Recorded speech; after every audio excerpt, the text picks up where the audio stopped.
Shalom semuanya. Kita bersyukur kalau sampai saat hari ini kita masih diberi kesehatan. Kita bersyukur kalau sampai saat hari ini kita masih boleh memuji dan menyembah Tuhan. Kita masih boleh mendengarkan firman Tuhan. Walaupun mungkin gak secara langsung, gak bersama-sama di gereja, tapi kita yakin percaya kalau kuasa Tuhan, hadirat Tuhan tetap boleh kita rasakan dalam kehidupan kita. Hari ini saya sharing firman Tuhan sedikit. Saya kasih judul He is love you too. Ya, He is love you too. Ketika saya membaca kisah perempuan ini, ketika saya membaca kisah tentang perempuan ini, saya merasa sangat terberkati. Saya merasa ada sesuatu yang bisa saya ambil dari kisah ini. Kita mau sama-sama lihat di Yohanes 4 ayat 1 sampai dengan 42. Di sini menceritakan tentang percakapan dengan perempuan Samaria. Saya ambil kisah tentang perempuan Samaria. Saat itu Tuhan Yesus berjalan dari Yudea ingin ke Galilea. Saat Tuhan Yesus berjalan ingin ke Galilea, Tuhan Yesus harus melintasi daerah Samaria. Dan saat Tuhan Yesus sampai di kota di Samaria, yaitu kota Sikar, ada kota di daerah Samaria itu namanya kota Sikar. Dan kota itu dekat dengan tanah yang diberikan Yakub dahulu kepada anaknya Yusuf. Dan di kota Sikar itu juga terdapat sumur Yakub. Saat itu di ayat 6 di Yohanes 4 ayat 6 itu dikatakan di situ terdapat sumur Yakub. Tuhan Yesus sangat letih oleh perjalanan, karena itu ia duduk di pinggir sumur itu hari kira-kira pukul 12. Jadi saat itu karena Tuhan Yesus letih dengan perjalanannya, Tuhan Yesus memutuskan untuk beristirahat di kota Sikar itu. Tuhan Yesus duduk di pinggir sumur Yakub itu. Lalu saat Tuhan Yesus sedang duduk, maka datanglah perempuan Samaria ini. Di ayat 7, maka datanglah seorang perempuan Samaria hendak mengambil air. Saat itu Tuhan Yesus sedang duduk, lalu datang perempuan Samaria, dan di situ mulailah terjadi percakapan. Awalnya Tuhan Yesus meminta perempuan Samaria ini untuk memberikan Tuhan Yesus minum, tapi perempuan Samaria ini malah mengatakan kalau bahasa kitanya, kenapa minta sama saya gitu? Karena saya kan orang Samaria. Di ayat yang di 9 dikatakan kalau orang Yahudi tidak bergaul dengan orang Samaria. Lalu setelah itu terjadilah percakapan Tuhan Yesus dengan perempuan Samaria. Sampai akhirnya tanpa perempuan Samaria mengatakan latar belakangnya, atau perempuan Samaria tidak mengatakan profesinya saat itu, Tuhan Yesus mengatakan apa yang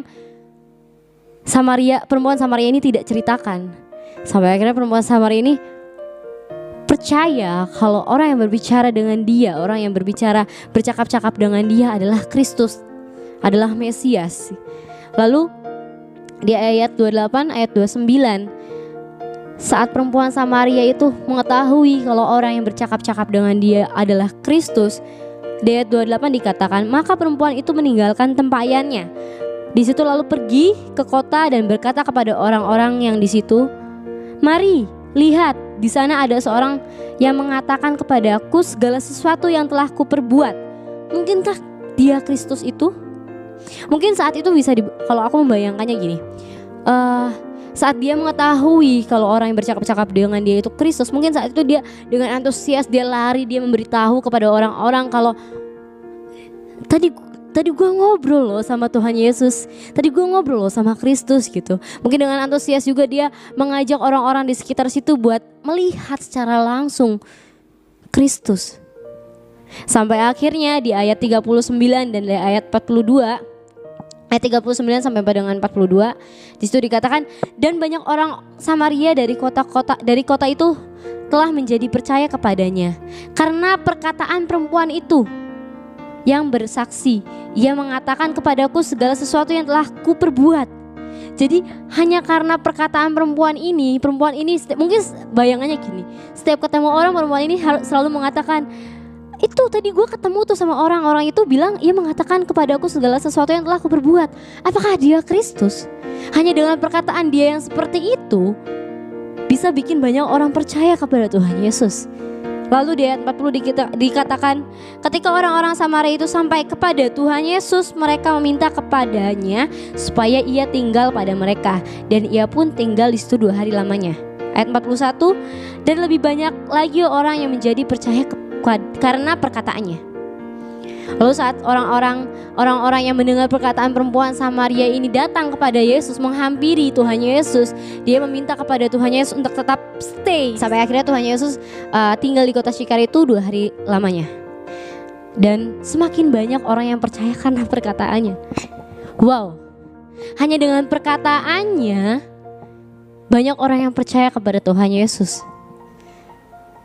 Dan di ayat 42 di sini dikatakan, dan mereka berkata kepada perempuan itu, kami percaya, tetapi bukan lagi karena apa yang kau katakan, sebab kami sendiri telah mendengar dia dan kami tahu bahwa dia benar-benar juru selamat dunia. Jadi saat mungkin masyarakat itu saat itu udah mendengar, terus pas ketemu Tuhan Yesus, istilahnya sih makin mantep kalau yes, dia Tuhan, yes, dia Mesias. Orang-orang kata Syikar itu percaya kalau dia adalah Kristus Yesus, dia adalah Mesias. Dari sini kita udah bisa belajar sesuatu, teman-teman. Kita tahu bagaimana latar belakang, background perempuan Samaria ini.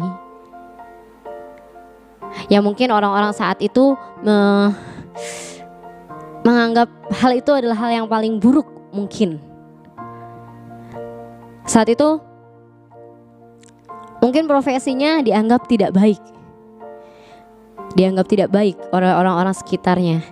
Tapi saat perempuan Samaria ini ketemu dengan Tuhan Yesus, perempuan Samaria ini berjumpa dengan Tuhan Yesus, perempuan Samaria ini percaya kepada Tuhan Yesus, maka banyak orang yang percaya kepada Tuhan Yesus. Dari sini juga kita bisa lihat kalau Tuhan Yesus bisa memakai siapa saja. Tanpa melihat latar belakang kamu, tanpa melihat latar belakang saya, Tuhan Yesus bisa memakai siapa saja. Gak ngelihat background lu kayak gimana, gak ngelihat background gue kayak gimana. Tuhan Yesus gak ngelihat hal itu. Yang Tuhan Yesus lihat hati. Kalau perempuan Samaria saja bisa dipakai secara luar biasa, kita yakin percaya kalau kita juga bisa dipakai secara luar biasa oleh Tuhan Yesus. Di sini kita bisa lihat kalau Tuhan Yesus gak pernah memandang latar belakang kita.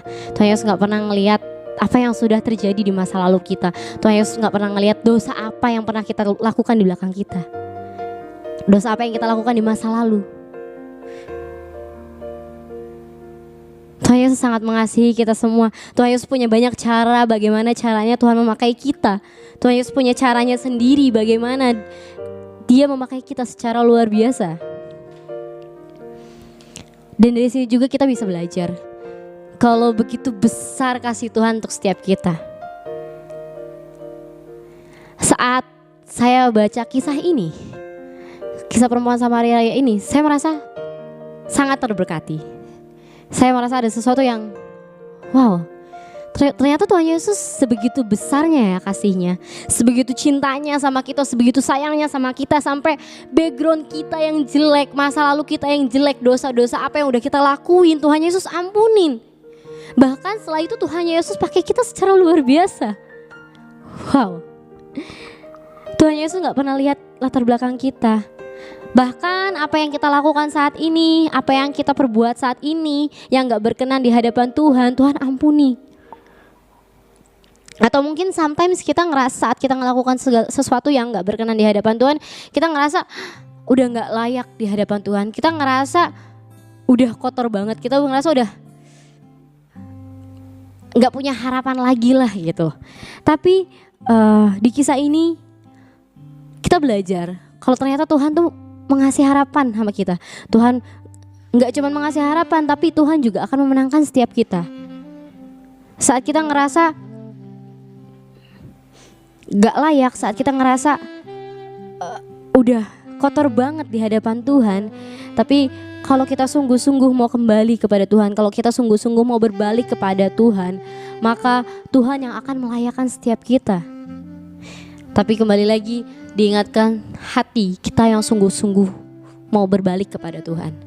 Mungkin saat itu juga bukan hal yang mudah ketika perempuan Samaria secara tiba-tiba bertobat. Dan bukan hal yang mudah juga buat kita ketika kita mau kembali atau berbalik kepada Tuhan. Mungkin cowok-cowok yang biasa yang ngerokok terus tiba-tiba kumpul sama teman-temannya gak ngerokok, mungkin bakal dibilang sama teman-temannya, sok suci lu bla bla bla bla bla. Tapi percayalah teman-teman, Memang sesuatu yang baru itu dalam kehidupan tuh sulit dilakukan. Tapi kita percaya kalau Tuhan Yesus yang akan memperkuat kita, Tuhan Yesus yang akan selalu menolong kita. Kita mau bikin komitmen buat fokus berbalik kepada Tuhan, maka Tuhan yang akan memampukan kita. Tuhan yang akan memakai kita secara luar biasa. Bahkan saat kita ngerasa udah kotor banget, bahkan saat kita ngerasa udah gak ada harapan lagi, atau kita ngerasa Tuhan kayaknya gak bakal ampunin gua nih. Teman-teman ingat, Tuhan Yesus datang ke dunia ini bukan untuk menghakimi kita orang-orang yang berdosa. Tuhan Yesus datang ke dunia ini bukan untuk menghukum kita orang-orang berdosa. Tapi Tuhan Yesus datang ke dunia ini untuk menyelamatkan setiap kita. Tuhan Yesus datang ke dunia ini untuk mencari domba yang tersesat. Tuhan Yesus datang ke dunia ini untuk memberi harapan, untuk memberi pengharapan yang luar biasa. Tuhan Yesus datang ke dunia ini untuk memberi kehidupan yang baru untuk setiap kita. Begitu besarnya kasih Tuhan terhadap kita. Begitu besarnya kasih Tuhan terhadap kita. Kalau perempuan Samaria bisa dipakai secara luar biasa, saya yakin percaya setiap kita juga bisa dipakai secara luar biasa oleh Tuhan Yesus. Asalkan kita mau benar-benar dipakai oleh Tuhan. Asalkan kita mau benar-benar berserah kepada Tuhan. Asalkan kita mau benar-benar sungguh-sungguh berbalik kepada Tuhan. Kita mau sama-sama belajar, teman-teman. Apa yang nggak berkenan di hadapan Tuhan, apa yang nggak menyenangkan hati Tuhan, kita mau belajar meninggalkan hal-hal itu. Kita dapat belajar sesuatu dari perempuan Samaria ini ketika perempuan Samaria ini bisa dipakai secara luar biasa dengan background atau latar belakang seperti itu. Kita percaya kalau kita pun bisa dipakai secara luar biasa. Kita mau kembali kepada Tuhan, kita mau minta pengampunan yang sungguh-sungguh kepada Tuhan, kita mau minta ampun sama Tuhan. Karena kita yakin percaya gak ada orang berdosa yang terlalu kotor yang gak bisa Tuhan ampunin. Gak ada orang berdosa yang terlalu kotor yang sampai akhirnya Tuhan gak bisa ampunin. Tuhan ampunin setiap dosa kita. Yang paling penting kita mau balik bersungguh-sungguh kepada Tuhan. Setiap kita punya pengharapan, setiap kita punya kehidupan yang baru saat kita percaya sama Tuhan. Setiap kita bisa dipakai oleh Tuhan secara luar biasa. Karena itu, kenapa saya kasih judul His Love You Too? Karena saya ingin membagikan berkat apa yang saya dapatkan. Ketika saya baca kisah ini, saya sadar bahwa begitu besar kasih Tuhan akan kehidupan saya. Dan saya percaya kasih itu pun boleh kita rasakan. Tuhan Yesus gak mengasihi hamba-hamba Tuhan saja. Tuhan Yesus gak mengasihi mungkin orang-orang yang terdahulu saja, tapi Tuhan Yesus juga mengasihi kita. Tuhan Yesus mengasihi kamu juga. Bagaimanapun background kamu, bagaimanapun latar belakang kamu, Tuhan Yesus tetap mengasihi kamu, tetap mengasihi kita, tetap mengasihi saya. Kita mau sama-sama belajar menyenangkan hati Tuhan. Kita mau sama-sama belajar mendapatkan sesuatu dari firman apa yang Tuhan berikan kepada setiap kita. Karena